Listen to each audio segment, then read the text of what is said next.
الحمد لله رب العالمين ولا عدوان إلا على الظالمين. الحمد لله وكفى والصلاة والسلام الأتمان الأكملان على رسول الله محمد صلى الله عليه وسلم. رب اشرح لي صدري ويسر لي أمري واحلل عقدة من لساني يفقه قولي. أنفوني أنباو أوي حكيتو ريزولتني أمبلا donc ni Allah Ta'ala sonna mena continue ni anka walagday bi walagda me ambulo de ye ka yafa kakan ka nyini slama bolo yafa wati de ka keni majigi ye mamin tonyo ye se ama wala ma ya wole ye yafa tara afe yar labaya uni yafa tara teta nyona video munu be surukile la neni aw ni nyonche na be kuma na yafa kan ele tese ka video ota mo gbere kuma kan do karamo gbere kuma kan do karamo mi ile hakili la jigi kan hakili le la jigi anye yafa nyoma ele kulo ye video la me ele kakan ka munke ka bu yere la ye ma min tonyo e ka toro ya se la ma mi ma ye courage ta na soro ibe yafa le nyini na ti la mo fe ka yere la baya bu yere la ka courage ta ka ti la mo wele ka yafa tara afe aye yafa ima ye ko min ke ala nama be ama ye tonyo limi laburi aka nama be ama ka fwa ye kwa ye yafa ima ka fwa ye kwa ye yafa ima donc alhamdulillah rabbil alamin abe fo de ma ko yafa abe fo de ma ko yafa yere ele be mo bla ko mo do ele mo do tonyo ele be mo do le ci ama ni yo ci ama na ko ka yafa alhamdulillah mais min ko ni chekan abo iyere la ka yafa tara mo fe I ka toroya sela mo minuma sungaro sela bebe fe ka yafa on dirait sungalo doro ne yafa ka kan ka ke sungaro doro ne koso ni sungaro bana o koro ko e ka kan ga mo tonyo ni sungaro bana o koro ko eni yafa li manka ni sungaro bana o koro ko ni e ka mo min tonyo e kana tila mo dali fo sungaro gbere le na ni ye calculer mi me antoro no te sungalo makono na ka yafa tara nyo fe ko nyuma ba akain ko sebe mais ni e ke la sa fenye ka soro mo ka tonyo limi ye tonyo limi ke obe eka donc alhamdulillah anyan jija anye yafa nyoma e ka famina do ya kila I yere fana ya ke do la famina I hakli sela mo mo ki ya tonyo wallahi I yafa tara afe I hakli sela mo mo ki ya mankutu chien kasoro ni kosu ntala yafa tara afe abe foni ne ma ko silamaya abe foni ne ma ko nin tigila mo be dusukun seninya nyinina jani sayayi asoro mais bi mune kadi anye amadam na folo ambado ma réseaux sociaux kan slamadou ma réseaux sociaux kan ame bo réseaux sociaux kan ka nyong fanini ame bo réseaux sociaux kan ka nyong banini ame bo réseaux sociaux kan ka nyong ya famille bourja mogo do fana me soro quand on tonne nina ka commenter like ah tu as bien fait quand on encourager nyon jebeni nyon chiena ni mamaloya ka foko ebe ma minu fane na kenime ki yere wolo fale neni ni ele mamaloya I kenime ka mo minu baw neni I kenime ki wolo na le neni ni ele mamaloya ka fo ebe neni mi lase mo mansawuma ki kenime ki mansawle neni ebe ni neni ke wati mina mo kenime ka tegera fo ni blala direti la mo bena mo be kan ki laje kan neni na e fana sawani mola eye mo fano bawnini asebiye afanga bila e dana luma telebana ko ye ya faima ya fa fana te kete teria buluma de parce que ye mo min fana banini muso tuma do denta ne babulu a dentan kelengele na bedimini mi koro ye mo munu faneni tuma do chokoroba demi mabula kashani de mugai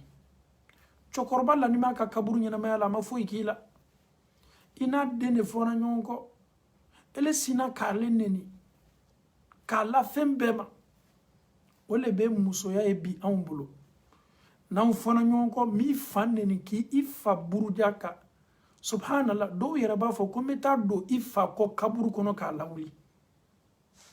mais ye anw fa neni ye anw ba neni anw fa ma foyi k'i la anw ba ma foyi k'i la ele ye min neni nin ka sɔrɔ a lani m'a ka kaburu kɔnɔ ele bɛna o ye yɔrɔ jumɛn k'i bɛ yafa tarala fɛ tu as insulté un monsieur qui est dans sa tombe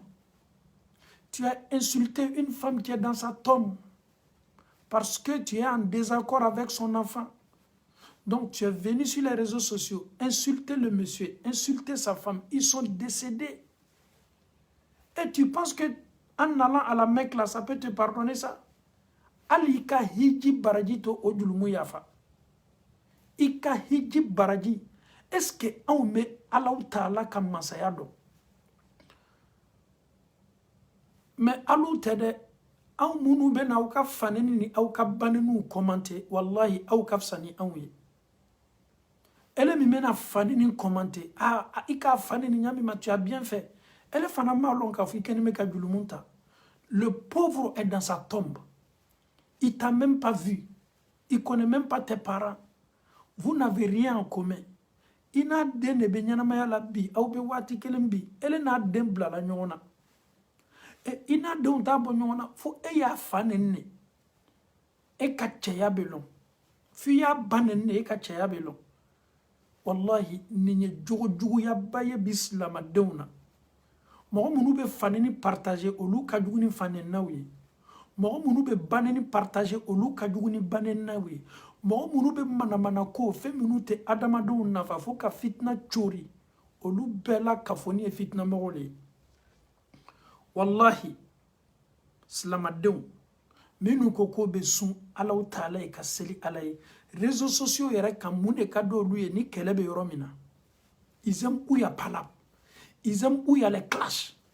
o dɔrɔn de ka di o ye n'o tɛ a Ala ko fɔ yɔrɔ wa a Kurana kuma fɔ yɔrɔ wa a hadisi olu ma ko foyi t'o la faneni ni baneni bɛ kɛ yɔrɔ min na o le ka di olu ye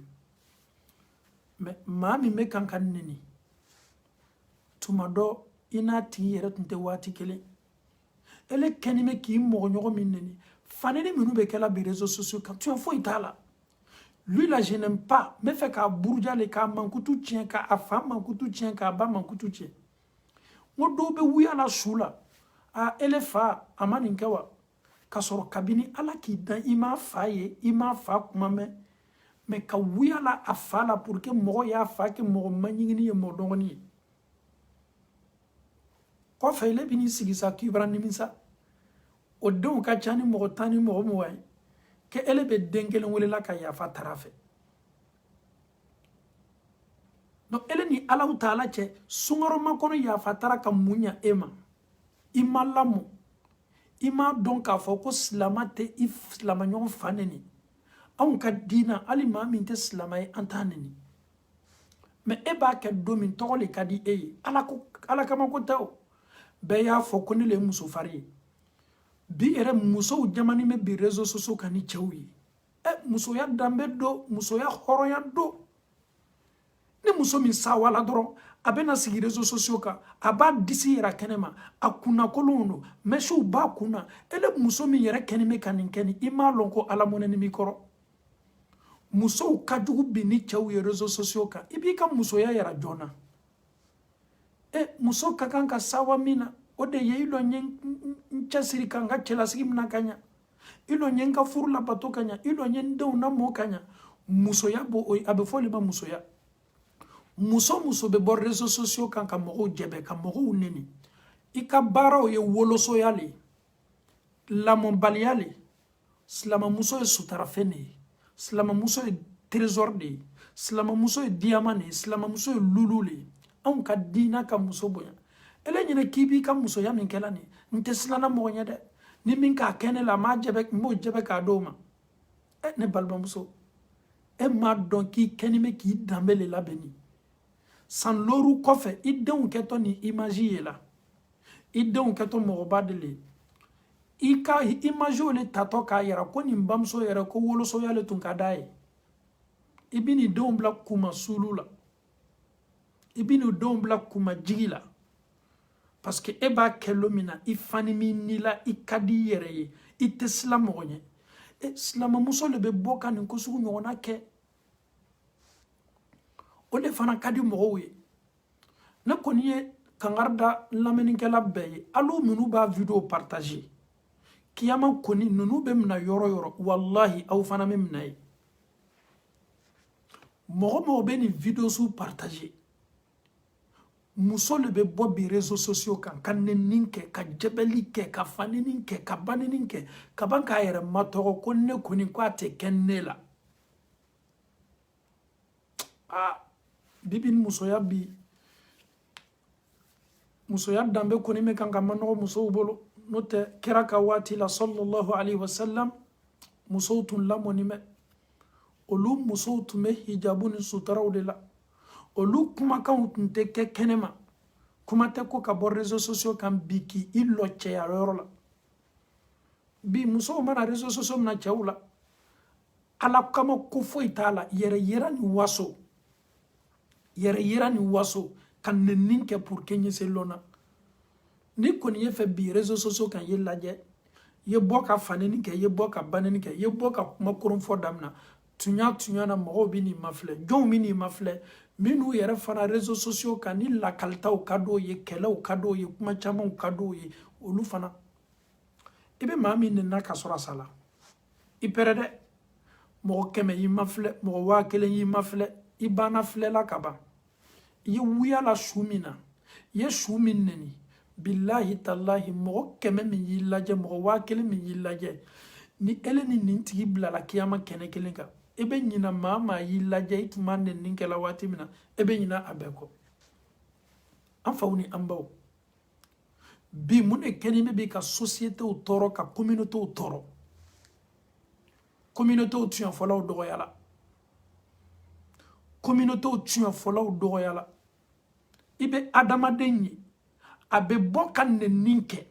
a bɛ bɔ ka faniniw kɛ a bɛ bɔ ka musomanini kɛ i tɛ mɔgɔ si sɔrɔ nin tigi ka faamuw la min bɛ s'a welela ne balimamuso nin tɛ hɔrɔnya baara ye dɛ ne balimacɛ nin tɛ hɔrɔn ka baara ye dɛ k'i sigi ka musow nɛni k'i sigi ka i fafilaw nɛni k'o dɔgɔya mɔgɔ si tɛ kuma i yɛrɛ bɛ nin kɛla waati min na wallahi fitina mɔgɔ dɔw bɛ dugukolo kɔ kan olu yɛrɛ bɛ nin video sugu ta k'a partager fitna ele ni alaw taala cɛ ko sugu nin bɛ se tola société jumɛn na k'a fɔ ko sociétéw bɛ se dola kelen ye a cɛkɔrɔbaw tɛ tiɲɛ fɔ la a musokɔrɔbaw tɛ tiɲɛ fɔ la a cɛkɔrɔbaw ɲamɔ o denw na k'a fɔ an y'an denw wele o ye nin dabila bɛɛ sigilen bɛ mɔgɔ si tɛ kuma na a yɛrɛ ka di bɛɛ ye denw ye nɛni kɛ musow ye nɛni kɛ kamaledenw ye nɛni kɛ bɛɛ ye kɛ nɛnikɛla ye bɛɛ ye sigi ka ɲɔgɔn mafilɛ subhanallah aw ka ala kɛra n'a ka sɔhabaw ye ɲɔgɔn lamɔ ni nin jogo de ye nin tɛ se tola société la a tɛ se tola jamana kɔnɔ a tɛ se tola communauté la billahi ni communauté bɛ bɛn kelen ma shetana kɛni bɛ ka don bɛɛ kun na a kɛni bɛ ka fatɔya bila bɛɛ la ni min sawala o bɛ bɔ k'a ta kɛ ni min fana sawala o bɛ bɔ k'a ta kɛ ni min fana sawala o bɛ bɔ k'a ta kɛ kuma minnu bɛ kan ka fɔ nin kabila nɛniw le b'a la fami nɛniw le b'a kɔnɔ ele bɔla ka mɔgɔ dɔw ka famiw bɛɛ jɛbɛ ka fami bɛɛ nɛni fami bɛɛ nɛnina e kelen pe bolo e ɲɛnɛ k'a fɔ k'i ye maa minnu ka fami nɛni nin ko maadenninw don o sigilen bɛ o bɛɛ mɔnɛni b'i kama ni tɔɔrɔya k'i le sɔrɔ lo min olu yɛrɛ bɛɛ ka duwawu ye min ye ala ma e fa a la parce que e kelen sababu la i ye juguya sabati dusukun na mɛ mun na e bɛ se bɛn kuma fɔ la tuguni i da la farafin aw bɛ baga yɔrɔ jumɛn ma aw bɛnna fa min fɛ mɛ aw talonna yɔrɔ min na aw tɛ baga yɔrɔ ma i tɛ maa kalalama foyi ye min bɛ bɔ ka jɛbɛlikɛlaw ni nɛninikɛlaw ko y'a dabila ni min bɔla o bɛ nɛninikɛlaw de encourager aw ye ninnu to yen o bɛ kan ka min fɔ tiɲɛ lo subhanallah silamɛw tɛ kɛ maaw ye maa minnu ladiriya b'o la o kumakanw na ele bana nin bɛɛ kɛla k'i sigi réseaux sociaux kelenw kan ko mɔgɔw ye yafa i ma est ce que i tɛ tolonna i yɛrɛ hakili la i baraba famille dɔ la fɛrɛ la i baraba muso dɔw la fɛrɛ la i baraba cɛ dɔw la fɛrɛ la k'o dépiécer k'o neni min ka di i ye mɔgɔw ka maloya mɔgɔw don mɔgɔw b'o bonya ele bɔla k'olu neni k'o buruja i da la wallahi n'a ma yafa i ma kiyamalon a ka hakɛ bɛ lasegi i ma ni anw bɛ fɛ ka adamadenw buruja kɔfɛ tuguni ka yafa tara o fɛ o yafa yɛrɛ tɛ yafa seniman ye i bɛ mɔgɔ joli le bi ye labɔ bi an ka waati nin na mɔgɔ dɔ ye na ka na a wolofa neni ka baga ma k'a fa neni k'a ba neni kɔfɛ ele ye na k'a fɔ k'i bɛ yafa tara ele ka lamɔbaliya min k'i bila ba neni ni fa neni na n'a ko k'a tɛ yafa i ma mɔgɔ tɛ baga ma mɔgɔ tɛ jigin a la parce que i ma lamɔbaliya le marabaliya le adamaden bɛ s'i sigila cogo di ka cɛkɔrɔba dɔw neni i fa filanw no i bɛnba filanw no e si yɛrɛ ma san 30 yɛrɛ ɲɛnama bɔ fɔlɔ denni fitininw bi sigi ka cɛkɔrɔbaw neni ka musokɔrɔbaw neni fosi tɛ bɔ a la a bɛna tuguni k'a bɛna yafa tara i m'a lɔn baw ni faw ye koba le anw ka diina la ala ye ninnu kɛ fɛn belebelew de ye ko ala an kana fɔ an faw ni an baw ma kumakanw la fitini i kana f'i fa ma ko i kana f'i ba ma ko off ala yɛrɛ ye an empêcher ka an interdit ko an kana na kuma jugu nin fɔ an baw ma kumakanw bɛɛ la fitini na ka f'i fa ma papa mama ele bannen bɛ ka nin fɔ i fa ma i bannen bɛ ka nin fɔ i ba ma mɔgɔ dɔ ye bɔ telegan na ka na i fa neni k'i ba neni k'i fa dɔgɔya k'i ba dɔgɔya k'i ka kabila dɔgɔya k'i buruju dɔgɔya mun na parce que bi réseaux sociaux kan ko bɛɛ bɛ se kuma na parce que bi réseaux sociaux kan ko bɛɛ bɛ se k'i sagona ko fɔ parce que bi réseaux sociaux kan hali ni ka mɔgɔ dɔ fa neni maa dɔ bɔtɔ kan supporter an ka ɲɛnamaya kɛni bɛ nin ne ye bi anw de bɛ don seli la k'an bɛ seli la alaw taala ye sunkaro daminatɔ ko an kɛtɔ sun dɔ la ele ni mɔgɔ fɔna ɲɔgɔn kɔ hakili la a hakiliw ma ɲɔgɔn ɲa ye a bɛ se kumana sujet dɔ kan cɛ ma sɔn nin ma n ma sɔn nin ma i y'a fɔ cogo min na a tɛ fɔ ten kira m'a fɔ ten nin t'o ye o maa bɛ se fɔna ɲɔgɔn kɔ hakili la réseaux sociaux kan baasi t'o la ele b'i ka tiɲɛ yira nin de ye nin ye nin de ye nin ye mais anw tɛ o kɛla dɛ komi bɛ nafa lase an yɛrɛ ma an mako t'o la a bɛ nafa lase silamɛw ma anw ta ye mun ye ka ɲɔgɔn jɛbɛ ka ɲɔgɔn neni i b'i kali k'a fɔ ko bikanw ni waranikalaw le kɛni bɛ ɲɔgɔn kan ko hakili foyi t'o la tu insultes ton frère en Allah tu insultes la mère de ton frère en Allah i yɛrɛ bɛ muso min neni na k'i n'a dencɛ tɛ to teriya la wallahi i taala so kɔnɔ musokɔrɔba ye to di ma a ye dumuni di ma a y'a kɛ i n'a dencɛ kɛlɛla bi ele ma mɔgɔ si ye k'a dɔgɔya fo musokɔrɔbaw min ɲan'i ma ka ji d'i ma i n'a denmuso kɛlɛla ele ma mɔgɔ si ye k'a buruja fo ka musokɔrɔbaw le buruja i b'i da don musokɔrɔba la musokɔrɔba senima a m'a k'i la a m'a f'i ma ni ne ye vie ye bi silamɛw kɛni bɛ k'i bolo kɛ wolosoya ni marabaliya min na i b'a fɔ k'o ma lamɔ i b'a fɔ k'o ma bɔ lu kɔnɔ wallahi i b'a fɔ k'o ma bɔ lu kɔnɔ bɛɛ b'i diyanɛ kan fɔ la silamɛw so kola lɔ ɲuman ko bolo bɛ fili da ma farafina cɛkɔrɔbaw n'o ye den min ye a ma kolo hali n'o yɛrɛ den tɛ o b'a gbasi parce que an bɛɛ ye kelen de ye mais bibi na o tɛ yen bɛɛ bɛ kan ka ɲɔgɔn neni adamaden yɛrɛ bɛ kan ka o bɛ nɛni kɛ sujet dɔw la e yɛrɛ b'i yɛrɛ ma ɲininka mun de b'a to la ninnu ka nɛni tɛ banna o bɛ ɲɔgɔn nɛni na mun yɛrɛ de la olu min yɛrɛ bɛ nɛni na walahi o m'a lɔ olu min bɛ nɛni na o m'a lɔ sungaro bara surunya lu fana be ko ka yafa o ma subhanallah yafa be ke aw ma mina aw yaw yere jogodo aw ya donc afo ko ala ye adamaden bonya anyan fotaw seniya anyan ketaw seniya miriya jugu min mila ka lase i badenw ma o dabila tiɲɛni miriya min mila k'a labori i teriw kan o dabila i tɛ fɛ k'i teriw ka hɛrɛ ye e b'o ka tiɲɛni ni nata o dabila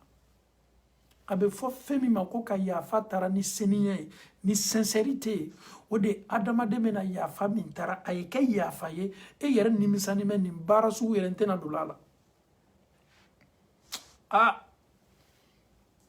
tuɲa na ni réseaux sociaux ni tun bɛ na adamadenw na se tiɲɛni de ma an kunna an bɛ ala tanu a nafa ka bon silamɛw kan mais silamaden dɔw kɛni bɛ bi ka nafaw to yen ko k'a don tiɲɛni bonda kɔnɔ nin bɛ bɔ ka nɛnini kɛ nin bɛ bɔ ka nɛnini kɛ nɛninikɛla bɛɛ ye jogo tiɲɛniw de ye nɛninikɛla bɛɛ ye équipe kelen a bɛɛ ye poule kelen a bɛɛ la k'a fɔ nin bɛ a ka lamɔ de yira i bɔla ka mɔgɔ mɔgɔ fa neni i b'i ka lamɔ de yira k'a fɔ ne lamɔna nin de la waatiw tɛmɛna Afriki waatiw tɛmɛna waati jan yɛrɛ tɛ sa waati ni kunkurunin cɛ ye musomaninin kɛ a da an tun bɛ nin ye mɔgɔ minnu la wallahi vagabond n'o ka dɔrɔgi ta walama n'o bɔla o hakili kan o bɛ banni sugu bɛɛ kɛ parce que dɔrɔgi min tal'a bolo ale tɛ se la yɛrɛ contrôler la nin de daminɛna mais ele ma dɔrɔgi ta foyi foyi k'a fɔ ala la téléphone fana min bolo internet fana min ilon fana ye bɔ réseaux sociaux kan fana ye nenni kɛ pour que ɲɛ se lɔnna subhanallah ni nafa ye mun ye nenni min kɛli bolo a ka nafa jumɛn d'i ma a ye kupu jumɛn d'i ma ka nenni kɛ parce que n bɛ se nenni na a dɔw bɛ yen k'i ni tulo ma jɔ siɲɛ fila olu ka nenni na n'i tolo k'o ka nenni mɛn i b'i yɛrɛ gba ɲininka adamaden de ye ten wa silamɛw sunkaro ye kalo ye nennikɛlaw ka kalo tɛ kalo don maa minnu dusukun kaseni kɛra ye sahabaw lamɔ jogo minnu la ne ni e fana y'a dɔn k'a fɔ ko anw ni jogo ɲumanya le ka kan mais silamɛw ka sigida tɛna sabati la silamɛw ka sigida tɛna taa la ɲɛfɛ silamɛw ka kafoɲɔgɔnkan tɛna sabati la tant que ni silamɛw m'o dusukun seniya ɲɔgɔn ye jogo ɲumanw ye ta an kelen kelenna bɛɛ bolo o de b'a to ne ni e bɛ sabati sɔrɔ n'o tɛ ni an bɛɛ ko an ye ko kɛ ko min ka di an ye ka ko fɔ ko min ka di an ye fo ka saya se an ma silamɛw bɛna to nin de bonda kɔnɔ nin de cɛ ka jugu kosɛbɛ an ye yafa aw ye ala kɛra ka sahaba belebele dɔ lamɛn abdullahi ibn mas'ud radiyallahu anhu n'i ma ɲininka la abdullahi ibn mas'ud ye jɔn ye a fɔ ko ale le kɛla mɔgɔ fɔlɔ ye maa min ye kuranna kalan kɛnɛ ma ka a kan bɔ ni kuranna ye ni kafuru nana ka na minɛ k'a gbasi kosɛbɛ a nana ka na sanni kɛ londo a ye sanni kɛ a k'a b'a bolo don a pɔsi la ka wari bɔ k'a di a ɲɛ t'a ka wari la jɔn de ye n ka wari ta an ye nin lamɛn kosɛbɛ dɛ a y'a pɔsi bɛɛ filɛ a ɲɛ t'a ka wari la abdullahi ibn mas'ud mɔgɔ minnu lɔnni tun b'a kɔfɛ olu ko so min k'i ya wari ta k'i y'a danga k'i ye so danga la hawla wala quwwata illa billah abdullahi ibn mas'ud k'a bolo fila kɔrɔta ala so min ka ne ka wari ta ala n'a sɔrɔ so ni mako bɛ ne ka wari la tuma dɔ kɔngɔ le b'a la a dɛsɛni mɛ a ye ne ka wari sonya ka bɛn o le ma ala m'i dali ye nin wari k'a ma nafaba ye ye yafa ma subhanallah kumakan ɲumanw lajɛ kira ye ninnu lamɔ ni jogo min ye o de ye ten so ne k'a ka wari sonya a nana ka na sannikɛyɔrɔ sanni bannen kɔ a y'a bolo don a kun k'a bɛ wari ta k'a di fɛntigi ma a ɲɛ t'a ka wari la dɔw ko k'a ye so danga Abdullah ibn Mas'ud ko ala mami yene ka wari sonya ala mi dali atigi ya sonya tumado haju dole bala desa dole baka ala mi dali ya fama yediyen ama akodi tuguni ala mi dali na soro haju kotala ay wari ni sonya tele ala mi dali yenin ke aka sonyali labanye ikana to aye sonyali ke tuguni subhanallah nunu le lamona kirabolo obe yafa al ni mana na kana otoro mami yo toro tumado toro yani atigina na toro yami lo kan tumado kundo le ablala mais on tato yede on ne ba dabwa kama kanyon toro on ne ba dabwa kama kanyon lachien on ne ba dabwa kama kanyon burja on ne ba dabwa kama nintigi bara na folo sorobi ilo ne ye bwa kama kaneni nintigi bara joyoro sorobi ilo nye bo akama kaneni nintigi bara place nyuma sorobi ilo nye bo akama kaneni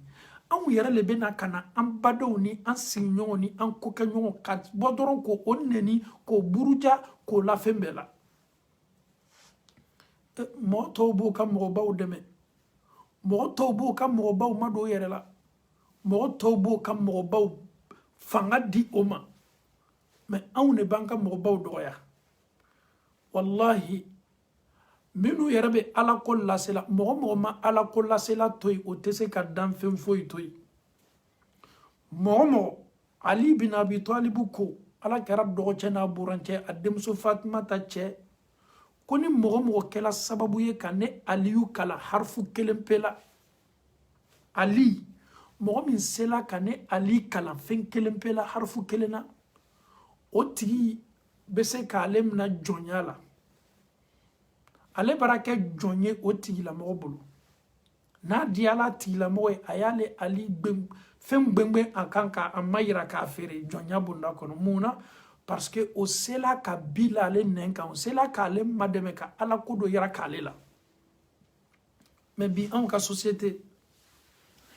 ne ni folo be la mami ko le anya dina nya moy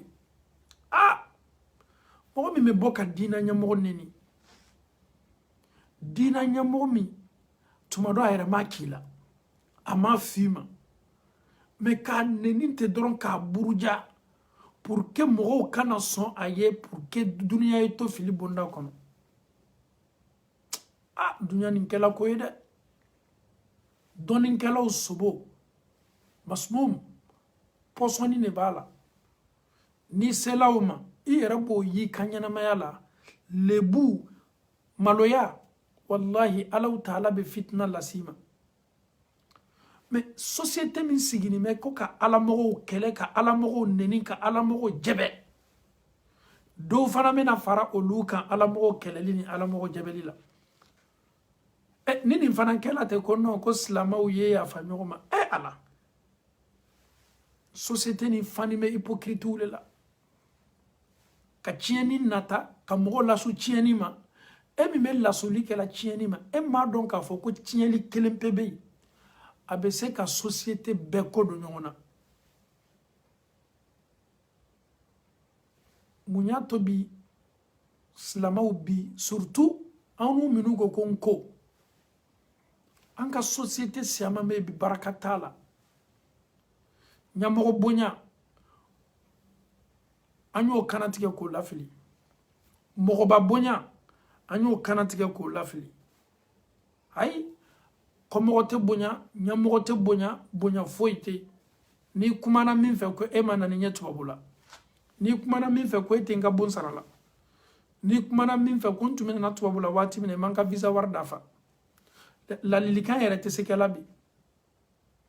la lilikan yere te sekelabi muna parce que bekoko o lanime o hakili la eni alaw taala che ni hakili ya ye ka fo doye ko doke al ni ka dina mo nyamodo wallahi couragita awele yikumanayi mais non nyere te ole ko slamaw ya fami me fo ani nyonche ni ya fani l'Amérique et ta sincérité foi soranga ya fala vidéo be balancer ya fama de eni Allah Ta'ala ce yafa ni mana ke tolo ye mo yafa be ke seniya de kan yafa be ke maa min be yafa tara a dusukun senima ne be yafa tara nimisa b'a la a tɛna kɔsegila a kan kɔ mais yafa kɛla jeu ye a kɛla tolon ye komi bɛɛ be yafa kuma fɔ la n fana bɛ fara mɔgɔw kan ka yafa kuma fɔ n'o tɛ i ye mɔgɔ min tɔɲɔ ele ma sa fɔlɔ dɛ mais i k'a tigi lɔn mɔgɔ tɛ bɔ o kalama ile y'a tigila mɔgɔ wele n'a ko k'a tɛ yafa i ma i kana décourager a to yen n'a dusu sumana non k'a ye yafa ma k'a tɛ yafa ma n fana tɛ n'a wele la kɔ ele de k'ale tɔɲɔ n'a ko k'a tɛ yafa i ye waati di yɛrɛ ma kɔ waati di yɛrɛ ma tuma dɔ don dɔ a dusu bɛna suma i ye ko min k'a la tuma dɔ a ko ye a tɔɔrɔ don a y'a tɔɔrɔ dɔw bɛ se yafa la adamadenw tɛ kelen ye dɔw bɛ se yafali ma teriya bolo ma dɔw ta bɛ se sumaya la adamadenya yɛrɛ bɛ nin cogo de la nin kuma t'a yira la k'a fɔ ko adamadenw ka kan ka ba yafa la ni maa ye ko k'i la n'a nimisala n'a nan'i ma an ye yafa yafa ye ko ɲumanba ye ala yɛrɛ yafa la anw ma donc anw ni ɲɔgɔn cɛ ni an ye ɲɔgɔn tɔɲɔ ka tila ka se ɲɔgɔn ma ka yafa tara an y'an jija ka yafa ɲɔgɔn ma mais an kana yafa kɛ jeu ye dɛ sunkaro makɔnɔ yafaw ne tɛ yafa tara dɛ ni sunkaro makɔnɔ sela n bɛna video dɔ caman n'a yafa la o le n'a ma yafa o le n balimacɛ o tɛ yafa ye yafa ɲini sinon kiyama lon ele ka baara ɲuman ele ye maa min tɔɲɔ ko dɔ yo b'o la k'a di tɔɲɔlikɛla ye min tɔɲɔ nin ye nimisalon belebele ye dɛ jija kira sallallahu alaihi wasallam an y'a fɔ sisan ka video premier la a ma diɲɛ saya ye a sɔrɔ ka sɔrɔ adamadenw ka hakɛ bɛ a kan a banabagatɔ y'a yɛrɛ sɛnsɛn ka na misiri la ka ɲininkali kɛ jɔn de ka hakɛ bɛ ni muhamadu fɛ sallallahu alaihi wasallam o y'a ka hakɛ kofɔ ma ka hakɛ d'a ma a n'a ka cidenya a n'a ka limaniya a ma diɲɛ a ye sa ka mɔgɔw ka hakɛ to a kan a kumakanw seniyana a fɔtaw seniyana a jogo tun ka ɲi ale le jogo tun bɛ jogo bɛɛ sanfɛ a ma nennin kɛ nenninkɛla tun tɛ a ma faninin kɛ fanenikɛla tun tɛ ala kɛra tun ka seni nin bɛɛ ma anw ko k'an ye silamɛ ye anw ko k'an bɛ tugu na ala kɛra kɔ anw bɛ fanenin kɛla a ma musomaneni kɛ anw bɛ musow nenina ka musomaneni yɛrɛ kɛ a yɛrɛ tɛ k'an ɲɛna foyi ye réseaux sociaux kan maa ma se a daminana ka seniya ka bɔ musomaneni ma o tigilamɔgɔ ka lamɔ fo ka duwawu k'a ye jogo la ala ma jogo ɲuman di la ma donc bi walagada min tun bɛ an bolo sunkaro sela Allahu Ta'ala bɛ maa minnu ka sun na o ye maa ye maa minnu kɛlɛ tɛ o ni ɲɔgɔn cɛ maa minnu y'o kɔ don ɲɔgɔn na ninnu yafa tɛ kɛ ninnu ma fo y'o segin ɲɔgɔn ma de kɛlɛ tɛ foyi ye an y'a bɛn ka bɔ an ni ɲɔgɔn cɛ i ni maa bɛ se kɛla hakilinataw tɛ kelen ye mais foli o ye to i ni silamɛw cɛ datigɛndala an y'o bɛn ka bɔ an ni ɲɔgɔn cɛ an ka société la baara min bɛ mɔgɔw bila la o le ye yɛrɛlabaya ye orgueil bɛn ka bɔ i yɛrɛ kan i ni mɔgɔ fɔna ɲɔgɔn kɔ ɲaɲa hakili la mais i ni adamaden kana bali ɲɔgɔn foli ma an ka diina tɛ sɔn o ma foli garde i ni silama bɛɛ cɛ foli garde i ni silama bɛɛ cɛ quel que soit le problème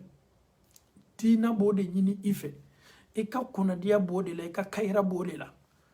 tu n'es pas obligé de collaborer avec quelqu'un qui est en train de garder ton argent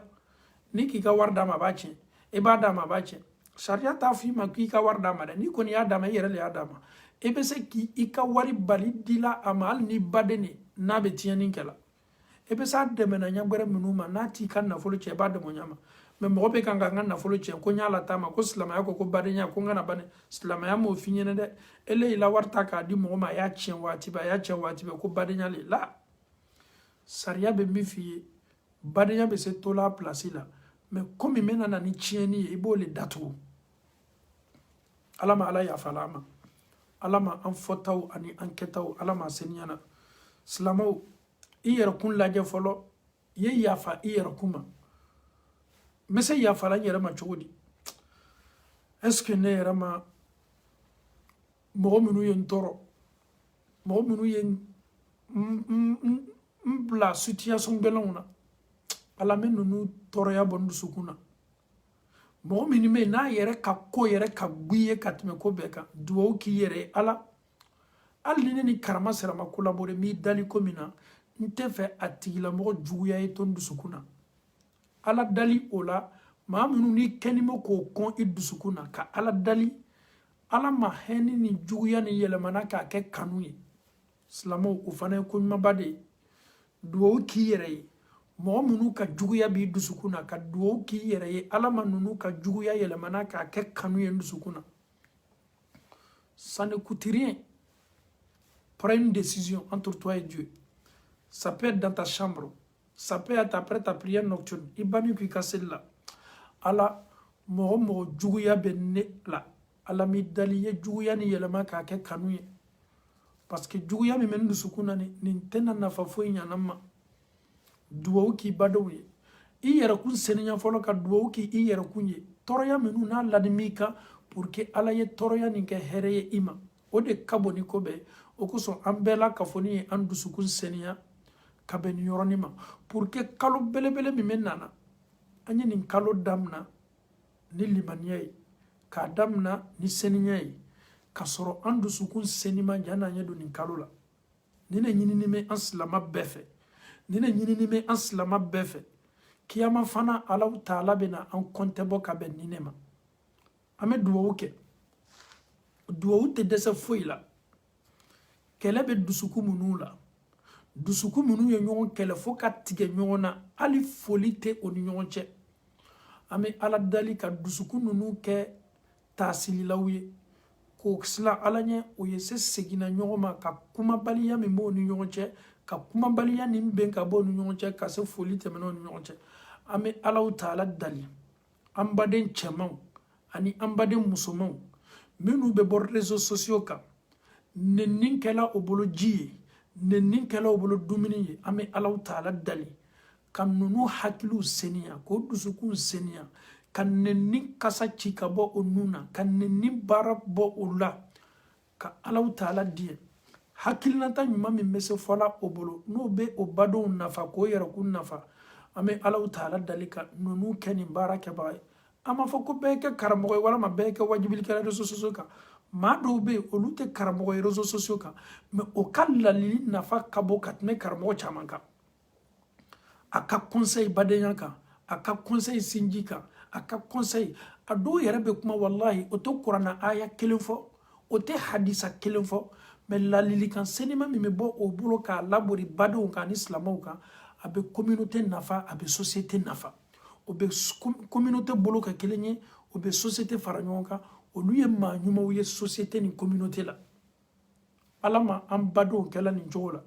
bɛɛ la ka fɔ ni i bolonɔ ɲuman bila silamɛya diina baara la hali ni i ta kɛla lalili le ye wa i ta kɛla ka kumakan ɲuman de fɔ wa i ta kɛla ka maaw lasu ko ɲumanw le la wa i ta kɛla ka dɛmɛw ɲiniw kɛ k'a ɲɛsin feeretaniw ma wa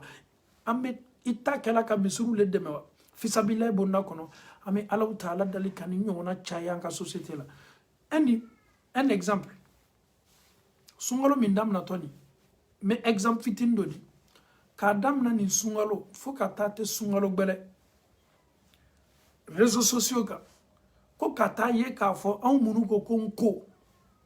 anw ka réseaux sociaux ko ala ye an seniya ka bɔ fanɛni ma k'an seniya ka bɔ banɛni ma k'an seniya ka bɔ tiɲɛni ma imaginons réseaux sociaux bɛna nafa min lase an ma ka bɔ sunkalo nin na ka taa sunkalo nata la an ye miiri nin ma chacun tout le monde c'est-à-dire k'a damina sunkalo nin ma ka taa tɛ sunkalo nata ma ko ne ni e ka réseaux sociaux bɔli ça va donner un plus à la communauté a bɛna nafa le lase communauté ma e min ta ye wajibili ye wa e min ta ye lalilikan ye wa e min ta ye ala la ko dɔ bɛ so nin na yan o bɛ kɔlɔnko la ele y'a lajɛ a kɛla whatsapp de ye wa a kɛla facebook de ye wa ko anw ta ye kɛ nin hakilinata ɲɔgɔnna dili ye an ka communauté bɛ sabati walama a tɛ sabati mais an ka communauté dɔw bɛ kan k'a fɔ tan dɔw fana bɛ nana fɔla tan minnu yɛrɛ ko ala olu yɛrɛ bɛ kɛlɛ olu bɛ nɛni C'est-à-dire, on ne sait pas. Ameta fanyuma. Anye duwa ka nyere ka duwa ka mbadwe. Kadaka ame wati minabi. Tubabula marako ka gbele. Surtout ambalma minu nani me kosani na olube nila kosebe. Ka duwa ka nyere ka duwa ko ye. Bensema be Allah Ta'ala bulu ka di ambema. Amfawni ambaw muso menase ambalakaw masise. Ambalakaw bela kafuni ima foi ki chela de kana fo ma foi kala ijija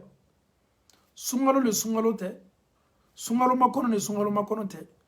yeto kanin keli la chaya surtout kalo belebele mi medam nana ibe sa kala nin fanana Allah sigi ifuruche senman la sigi afoye na soro ni tonyo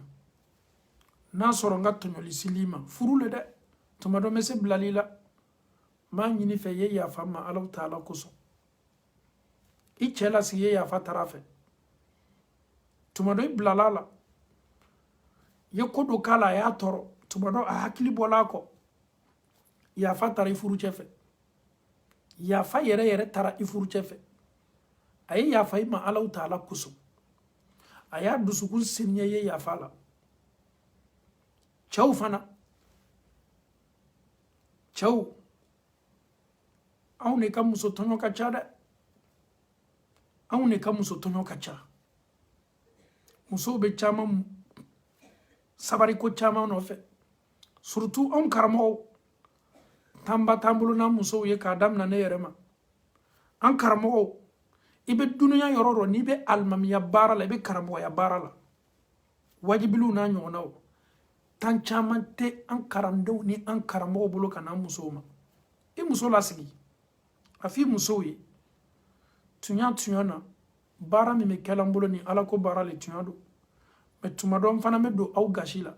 ma nyini fe ye ya famma Allah Ta'ala kuso ya fatara i muso fe nul n'est parfait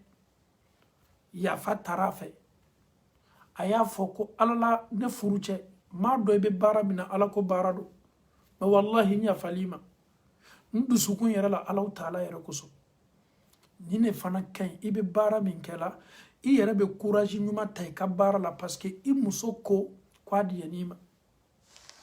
wati te ni voyage te dawawdo sortudo be misiri la wajibili la e be diratu la muso ya fa nyini i muso fe aye ya fa ima i fana me dususuma soro ola tumado kodo be keli bolo ala tonyoni me tumado ate kanga fi ya fatara al ni kela dina la selilaye ko dunya diplôme bebe de bolo ko dunya alanya saranya bebe de la ya fatara i muso fe muna kira sallallahu alaihi wasallam atume ya fatara muso fe o kafsani eye o ka alanya saranya kabuni eye o kalloni kabuni eye o fana tume ya fatara muso fe amena se ambalma chamauma e kala commerçant wa e kala barakala wa e kala activité sugusugula i muso la sigiye ya fatara fe c'est très important anyan dusukun décharger furu kono folo nyemin kila ye ya fama yemin kenan fana ya falama an kana rancune garder an ka furu kono besini mi taka bekeni me ka wati do kono ka talabo ate wolo fo ila fo fitna ate wolo fo ila fo kasara ni bono Allah ba me ka mu yole furusai mais jesi dobe obeseni mbela ka foni lalola o de ka yafa viens voir ta femme viens voir ton mari ça nous fait 10 ans de mariage on s'est fait assez du mal je t'ai fait du mal tu m'as fait du mal je te demande pardon on doit se pardonner chani muso ye yafa nyoma ini mami sigini me nyon furu kono santan samwa isona imason ebe blala be blela alanya saranya ko yere toyi ni ma blala kumana ebe blala jesila ali bona sigi ini muso ni nyon che be se blala i muso la ali bona sigi be se blala i chela détail fitin do be furu kono iki so mi so be bla musola wati do la be nama kasora segeni me atoroni me ay baraka a farmandala aya yer labla yi wati do la le ere fana mako bela ele bana imma ko nya sordo do sina ka le toy ale dimini lanime donc en fawni ambaw anya donc a fo ko furu kela nyanya fo furu kela u ye ya fa nyogo male wati be ni ndoro ne be secret berete furu la ka furu sabate o le ni nya kila ye ya fama ifana ye ya fama anyi nyogo mademe angana nyogo tonyo adama de nya lo philippe se on soro la ni ne ye furu ye ni ne adama de nya anyi ya fa nyogo ma fo lanka furu kono nana anyi die nyogo ma anyi koto nyogo tala ko do be asebe nye ka ke alala ilo menin toyi alaw taala yara koso furu kelaw yo dusukun décharger ni cheba na be na la kaba kaya fa nyoma ele ka arjina bonda do leti ala kera ko sallallahu alaihi wasallam ko ni muso ka ka farda se loruke sallallahu alaihi wasallam ka sundo ka yara sutara chew bema ka kala ka a chew kan labato muso ni ne loto alaw taala keto muso ni ne lalola arjina bonda segi dala ko ni min di ala edo mo ki chak makan labato wati do la be fonyon ko kira sallallahu alaihi wasallam ana muso wati do la fonko nyon ya tumena donc alhamdulillah iki son ele mi son ni yere le adamade ya yere tanya adamade ya tobi a yere deeti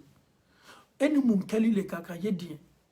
mais ne balma chama ne ye min constater anna an chela kaula nin defo be anna bi abana sini gene nin defo be chela kaula ko so men yere bla bonda ko no falo anye sabari bana do be ko orgueil anye nyina ko doni bana do be ko orgueil anyan jija ka anyere mabo orgueil la nine ya to shetana kunamboyala shetana tun lani ma yere la shetana tun fani me anila shetana tun te fe fengbere yo kofo kateme aleka shetana tun te fe ka yere maji alaka dan fengbere shetana tun kawani me atun kafani me amason shetana labana bonda juma kono kunamboya muna ko kelen pe ko son yere la baya wallahi yere la baya doro ne shetana kunamboya ene muso santane ba ni nyonche ika korona samu ala kera na muso Aisha sami tumu ni nyonche tun kacha ala kera be Aisha ta watimi sallallahu alaihi wasallam abe Aisha furu watimi Aisha tuma se santana folo iba don kera tume sanjolla abe Aisha ta watimi kera tun temena binani na nintuma fili yere asa tun te bilor le lawa Aisha ite Aisha si yere tuma ta nyefe folo kera be sambilorni saba abola Maka kana Madina sambilorni saba abe bo Maka lomi kana Madina a sambilorni saba mo Aisha nana soro Madina sigile keni kera do santandoro ne ke Madina kera be bo domi Maka kana Madina atume sambilorni kola Aisha dola kira ka furu kono ka ala kera to sambilorni kolela Aisha ma se santana folo ibe se koreala ni muso yi mais o benata ala kera tume tolonge na muso yi ana muso tume lo ka la kursi ke o tume lonke o be ko nyege na o bolo be nyanga mi nyona ni ne ki yere maji furula i muso ke i klonge nyoy i muso ke i boroke nyoy i muso takina be foni ne mako furu te se tala nya fe nya sima ni keleme ni yere la bayabola yere la baya ye muye ne kafsa ni kelima ni ninye ne kafsa baro kelima ni ninye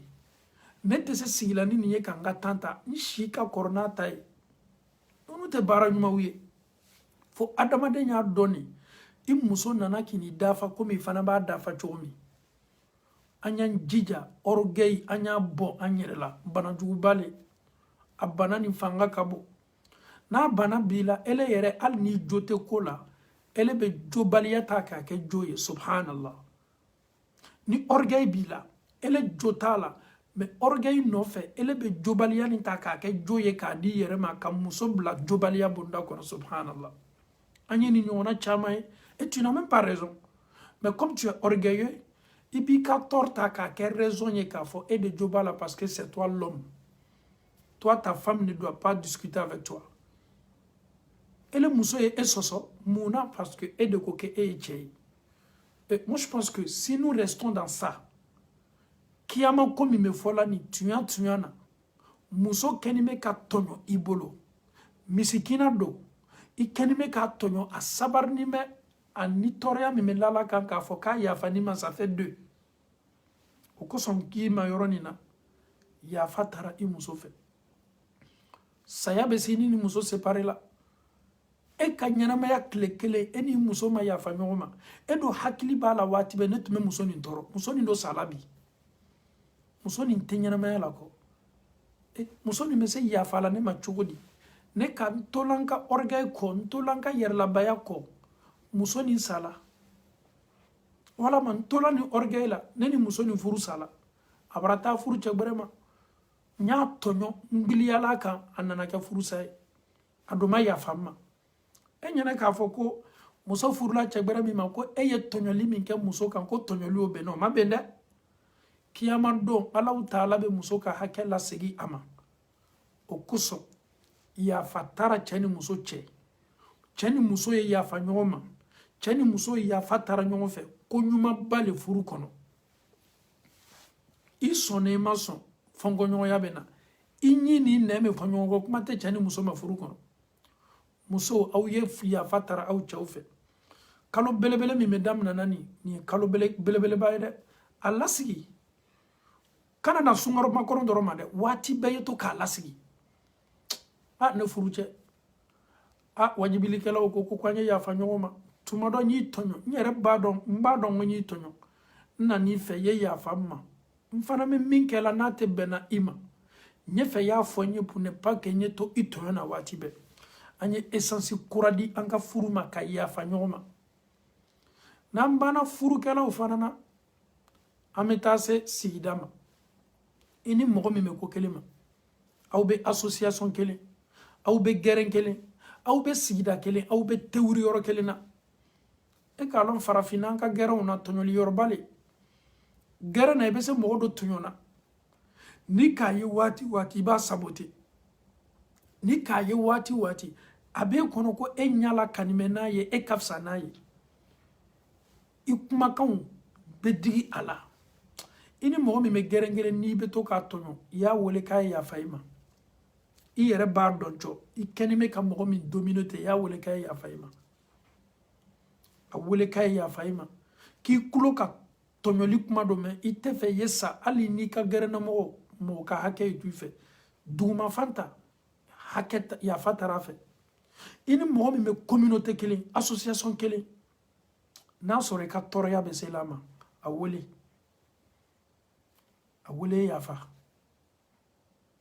yafa mimi ndali fe yafa ma nyeni fiko mardon ye yafa ma wallahi min kali Allah taala la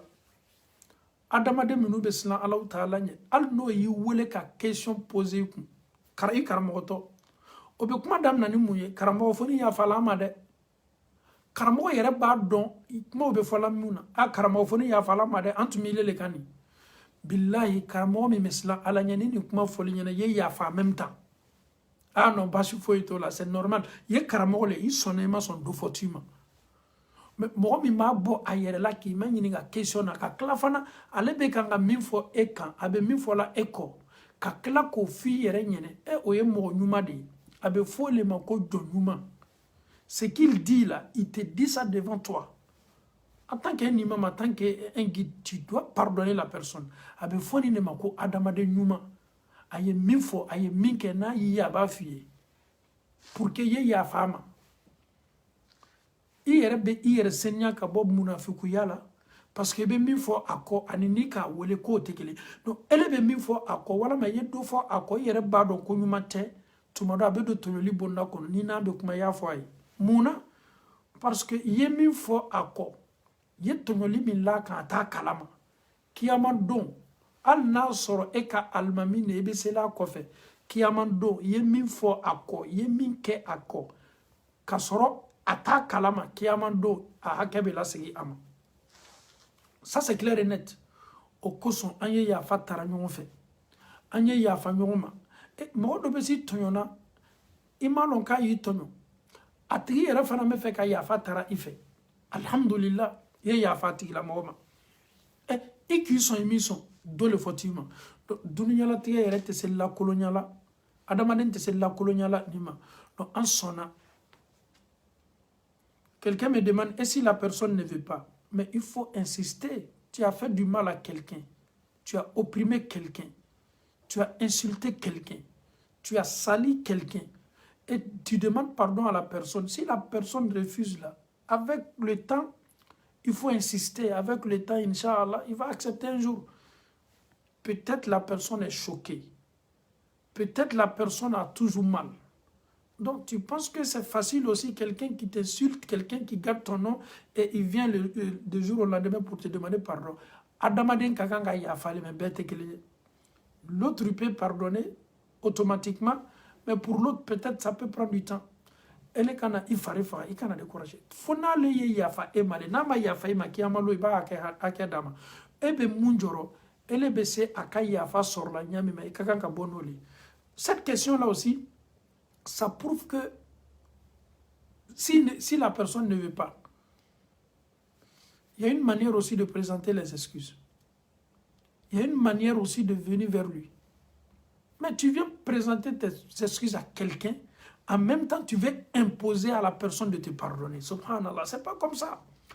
ele ye mɔgɔ dɔ le tɔɲɔ ele fana nana tigilamɔgɔ ma k'a ye yafa mais yafa kɛcogo le b'a la o ele tɛna yafa imposer a kan f'i ye yafa ma le toi tu te prends pour qui c'est pas comme ça quand tu demandes pardon à la personne il faut être humble je t'ai fait du mal tuɲɔ na n dusukun man di n na n ye tɔɲɔli min la i kan m'a ɲini fɛ Alahu Taala yɛrɛ kosɔn silamɛya min ni Alahu Taala ye an kɛ baden kelen ye Alahu Taala kosɔn Ala kelen pe kosɔn i ye yafa n ma c'est ce qui est demandé mais si la personne ne veut pas pourquoi il ne veut pas ça dépend tuma dɔn min kɛla la quelqu'un me demande que ses parents au sens moi mon frère m'a coupé de je suis parent ça fait 2 ans je n'ai rien fait alhamdulillah il y a le lien aussi des parentés aussi qui est beaucoup demandé en islam un parent un frère une soeur qui te laisse ka tigɛ i la i ma foyi k'a la i ka diina ko k'i ye tugu i ye to k'a wele k'a fɔ diina b'o le ɲini i fɛ au fait il y a quelque chose qui nous fatigue aujourd'hui an ya adamadenya la dusu mɔnɛ bɛ don an na i ka diina ko k'i ye mɔnɛ nin tu i la ka sinji tugu i baden min tigɛli la a ye ko bɛɛ tigɛ i ma a t'i wele la ele ye courage ta waati dɔw la de temps en temps k'a wele k'a fɔ i ka foli nin waati dɔ nata dusukun bɛna magaya jo ɲinibaliya dabila jo ɲini o dabila dɔgɔnin dɔw b'i bolo o b'i nɛnɛ o b'i dɔgɔya ko bɛ tɛmɛ ni ɲɔgɔn cɛ i dɔgɔninw b'i dɔgɔya k'i dɔgɔya ele yɛrɛ nana mun décider sa ilo ɲɛ ninnu to yen o kana n'a to mɔgɔ wɛrɛw bɛ na n dɔgɔya comme olu tɛ ne bonyana ne de y'o kɔrɔ ye ninnu sababu la mɔgɔ wɛrɛ kana na ka na n dɔgɔya i bɛ se k'o distance nin bila mais i tɛ sinji tigɛ la dɛ i tɛ sinji tigɛ la dɛ waati ni waati i y'o wele k'o fo ka duwawu k'o ye alhamdulillah ni yɛrɛ seko bɛ ka mɔgɔ ci o ma k'o n'o hakili yɛrɛ ka ɲɔgɔn na olu bɛɛ ye ko ɲumanw le ye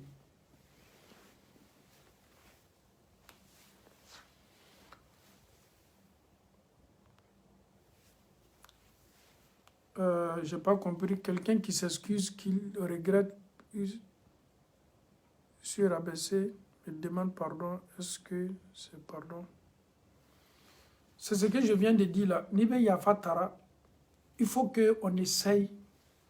an ye se ka an dusukun ladon mandarasa kɔnɔ ka an dusukun kalan yafa la tout ce qui sera tu seras rabaissé ni k'a kɛ tan i bɛna k'i yɛrɛ ye ɲina nin bɛɛ kɔ regarde en toi Dieu. Kira akela ala kirala. Le monsieur qui a tué sauvagement son oncle Hamza Wahshi. Le prophète Makadaïla fait ala kira yafala Wahshi ma. Le prophète a pardonné Wahshi qui avait tué Hamza a yafalama. Saya minka ala kira toro udi keneka. Anyal l'anime Hamza souka. Minkela Hamza soula. A sorobu tigela chomi. Ala kira kashila. Hamza sajonina. Tchemie Hamza fara au folai. Mais le prophète, il a été sincère. Le monsieur est venu à Dola Dina là. Aya yere kofo ala kirai. Kira kama yine ko me munyato ye Hamza farate. Ako Hamza mafo ikenna. Na tume jonyale la. Afola ko ala kira sallam. Ko ni ka Hamza fa ko me bo jonyala. Donc Hamza fa ka be olema. C'est comme le monsieur il a poignardé le prophète pour une deuxième fois. Mais ala kira koto adusula ayafala. Tchaw fana ka silamaya seniyana. Ko belaw ne bo lu ye nu be fo anyenele. Ko belan fana katon anna. Quelqu'un me dit wallahi imam moi j'ai pardonné mais j'ai toujours les souvenirs. Dis-moi comment faire pour oublier. Alhamdulillah, pour pardonner quelqu'un, on pardonne quelqu'un pas pour la personne mais pour Allah subhanahu wa ta'ala. Quand tu pardonnes une personne, Allah subhanahu wa ta'ala, il t'écrit les hasanat. C'est comme tu multiplies tes hasanat. C'est comme tu rends lourde ta balance. Quand tu pardonnes une personne, c'est bénéfique pour toi-même. Le mal qui te dérange là, mais quand tu finis de pardonner la personne, tu es un être humain. La salutation, si le cœur n'arrive pas à oublier, demande pardon à Dieu, fais des doigts pour soi-même comme il y a fait Allah. Toria mi men dusukuna malgré nya fala ni chama mi daliye sumaya la nan dusukuna. Olu yo ko mawli adamade. Lui qui avait tué l'oncle du prophète Wahshi, il était intelligent. Mais qu'est-ce que lui faisait? Koko ba toni ala karabe na miri Hamza maleko belalo. Na signi ala karai wajibili kayoro. Il vient s'asseoir derrière. Il ne veut pas qu'il soit fixé par le prophète parce que ni ala kara nya lalaka. Tumado ala kara hakili benaji Hamza la.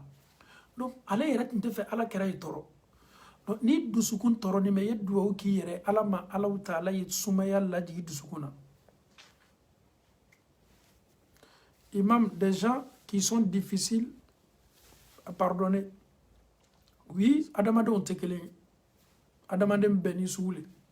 Dobe obe ya fa jona dobe ote ya fa jona adamade ya ere chokole beni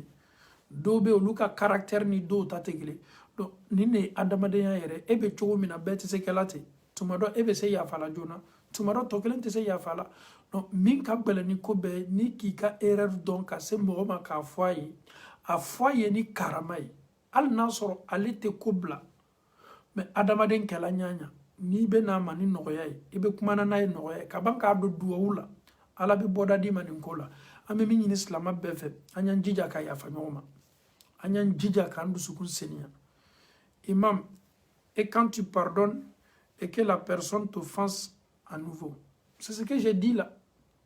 ya fate tolonga ko ni nana ko mo ya faima ni atigi ya falima ala taala be ya fani labe mais ni segina tuguni ka tigi toro ni segina tuguni ka tigi toro Slamaou. Et tu remagnes que ya fami labena est-ce que bête na la nawa parce que elle ka ya fani makeni senya keli bi anka temu me minka na me ya fatara anya keni senya bi kuma be kala oleka. Imam s'il vous plaît, un frère qui coupe avec sa maman et vous les frères comment se comporte avec ses frères? J'ai pas bien compris. Quelqu'un qui a coupé le contact avec sa maman, Mogomin Bana, Mogomin ka abaye ka toy. est-ce que baden to fana kan ka tigɛ a tigi la n'aw y'o kɛ aw ye kojugu kɛ dɛ aw baden bɛ sila min ka sila ɲuman t'o ye ale tigɛla a woloba le la o julumu yɛrɛ kosɔn yɛrɛ ale m'a dɔn k'a fɔ k'a ka ɲɛnamaya bɛ tiɲɛ o nɔfɛ alu minnu y'a baden ye ça fait très mal ni baden do bana i ba la den bɛɛ kɛ tu la ba le kan k'a kɛlɛ a tɛ kɛ ten dɛ denw b'i la ba kan en même temps denw fana bɛ na ka na o baden ma dɛmɛ k'a ta ka na n'a ye erreur min y'a sɔrɔ pour que a ye na yafa taara a ba fɛ aw kana sɛgɛn aw kana ɲina parce que a bɛ sila min kan nin sila ɲuman tɛ kira ko sallallahu alaihi wasallam ko n'aw ye ko dɔw ye aw ni ɲɔgɔn cɛ ko bɛnta tɛ aw y'aw seko kɛ n'aw bolo ye aw y'aw seko kɛ ni ladilikan ye aw nɛnw kan aw ye duwawu kɛ donc aw ye fɛɛrɛ kɛ ka aw baden min tigɛla a ba la n'a bɛ nin julumun dɔn ka nin danga conséquence lɔn a yɛrɛ tɛ siri nin ma aw de ka kan ka fɛɛrɛ kɛ aw kana aw baden ye danga bonda kɔnɔ aw ye n'a ma ka se a samana ka na n'a ye ka yafa tara aw ba fɛ aw fana ye fara aw ba kan ka yafa tara aw ba fɛ pour que a ye yafa a den ma o le ɲɔgɔn tɛ o le ka bon nin ko bɛɛ salam alaikum. Si on pardonne à une personne et qu'on ne veut plus être en contact avec la personne, cela pose-t-il problème? C'est ce que je viens de dire. Si en collaborant avec la personne, avec la toroya le lasima, mɔgɔ ka collaboration te foyi lasima ni toroya tɛ a bɛ se kɛli baden dɔw ye a bɛ se kɛli teri dɔw ye olu ka collaboration ye foli ni salamu to aw ni ɲɔgɔn cɛ. Tu ne peux pas collaborer avec quelqu'un qui est là, il a un mauvais comportement. Non. Et tu sais qu'il donne la kata, mani donne des minutes de jour, mais il donne du tien. Et tu sais qu'à fi tché, ay tamani moye minu bi tché blas la kuruka. Non. Mais il n'y a mi fait. Ye kele ben kabuino ni nyonche, adamadiya et toi ni nyonche, slamaya folie et toi ni nyonche, nauka nyoye adamadiya ke yoro lauba adamadiya ke. Mais tu n'es pas obligé de collaborer avec la personne. Allah kera ko sallallahu alayhi wa sallam, ko ni be teri ñini, ye parfum ñinina ki teri ye. Aye misaliya ñuma de di. Ako di, parfum ferela ka teriya, ibe nafa saba soro. Na ma parfum dima. Ni sigila ko be parfum suma soro, wala ma yere be parfum do sanfɛ. Ibe nafa saba soro parfum ferela ka teriya la.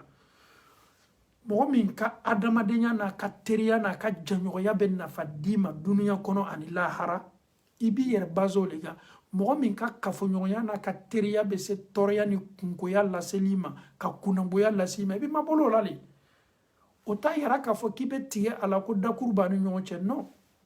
est-ce qu'on collabore avec tout le monde non tu ne collabores pas avec tout le monde i ni teri dɔw mɔna ɲɔgɔn fɛ quartier la mais i bɛ taa sɔrɔ i teriw cɛ ma kelen bɛ yen n'o le hakilinataw bɛ ɲɔgɔn ɲɛ i n'o le bɛ aw ka kow kɛ ɲɔgɔn fɛ c'est ce qui est recommandé Salam alaikum.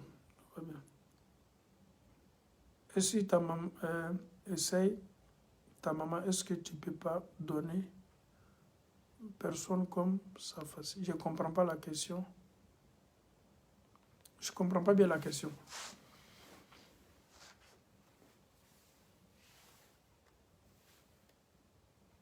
Si j'ai déjà répondu à ça, si la personne n'a pas un bon comportement, tu n'es pas obligé d'être avec la personne, mais le contact peut rester, la salutation peut rester entre vous.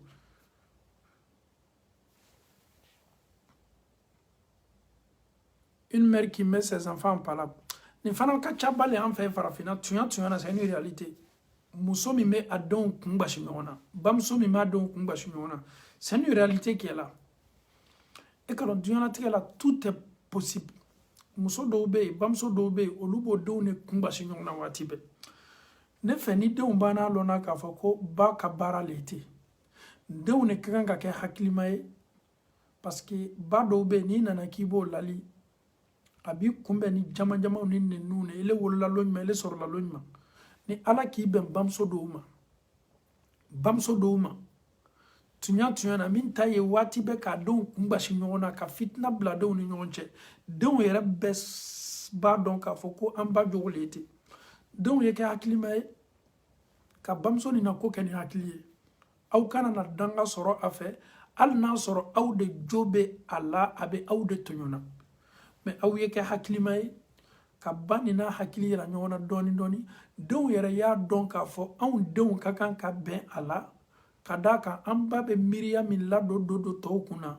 a miria to fo ye fo kan fara fara denw ne ka kan ka kɛ hakilima ye ka kuma ni ɲɔgɔn ye ka ɲɔgɔn lali ka se o bamuso bɔla nin fili belebele sila kan o le ɲinini bɛ an fɛ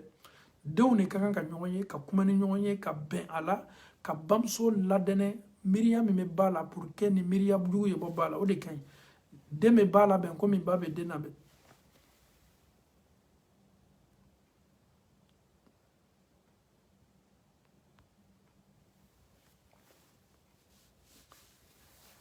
On a dans 5 minutes, Inch'Allah, on va arrêter l'émission. Alhamdulillah Rabbil Alamin. J'espère que aujourd'hui la causerie, on doit se pardonner. Moi, quand même, je vous pardonne. Vous êtes toujours pardonnés dans mon cœur, Inch'Allah. Et je vous demande aussi, souvent, en prêchant, c'est tout à fait normal.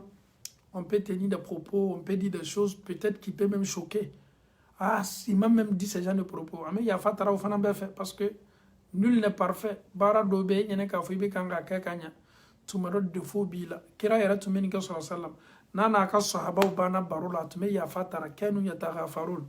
Pardonnez-moi, excusez-moi, peut-être j'ai tenu des propos, j'ai dit des choses. Le prophète même faisait ça. Donc vraiment, de temps en temps, peut-être ni adamadene dan fen foyi da faninte alkamalu lillah foti be se bolana tuma don kuma kana ka soron kan la nyininte tuma do abe se do shokela me ya fatara aw fe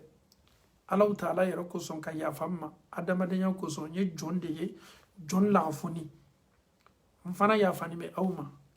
ndu sukuna mama kani me kan laje ka tanta kan laje ma don do chawbe nga kuma be do cheda aka karmo chani an yafani ma furu cɛw ma